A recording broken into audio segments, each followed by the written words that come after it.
Interesting thing happened, not good for the Indians. Right on the eve of spring training, the Indians announced that Francisco-Lindor had pulled a calf muscle, which doesn't sound bad until you see that they said he's going to be out 7 to 9 weeks. Indians all-star shortstop, I would argue probably the best shortstop in the game.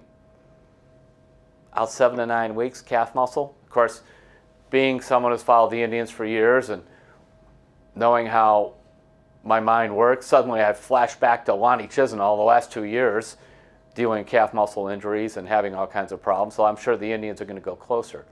So this is not about predicting doom for Francisco-Lindor or whatever, but it is about how Lindor, who is basically 3 years away from free agency, should think about something. He should seriously think about signing a contract extension. Because before you get hurt, you think, oh, it'll never happen to me. But I'll tell you this, it could happen to anybody. For example, remember Grady Sizemore? I have more scribbles in my notebook here. You know, Sizemore was all-star, really seemed to be on the edge of becoming an MVP. And so, you know, he signed a contract for 6 years and $25 million. In fact, fellow agents and all, he sold himself too short. He gave up a couple of years of free agency. Sizemore was one of those guys that played every day, seemed to never get hurt until he started getting hurt. And all of a sudden, like for example, in 2008, played 150 games. He was good. 2009, the injury started to come. Played only 106 games. 2010, he played only 33 games. 2011, 71 games. Meanwhile, his salary went from $3 million to $5 million to $6 million to $7.5 million.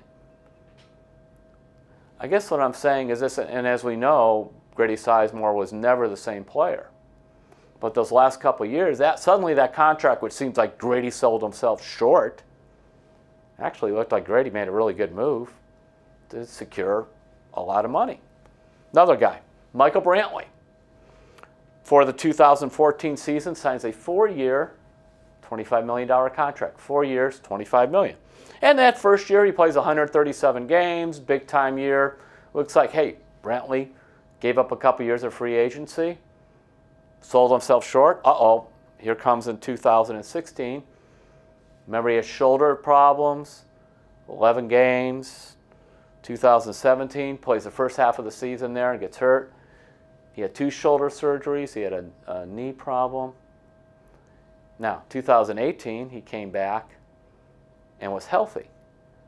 But those 2 years where he could have been a free agent or whatever, instead, while he was rehabbing and hardly played, he made $6.5 million, $7.5 million. Not bad. The point being, he could rehab from those injuries in much the same way Sizemore did, knowing that, you know, just take your time, come back and play. Or sometimes, you hope this doesn't happen, but we've all seen it.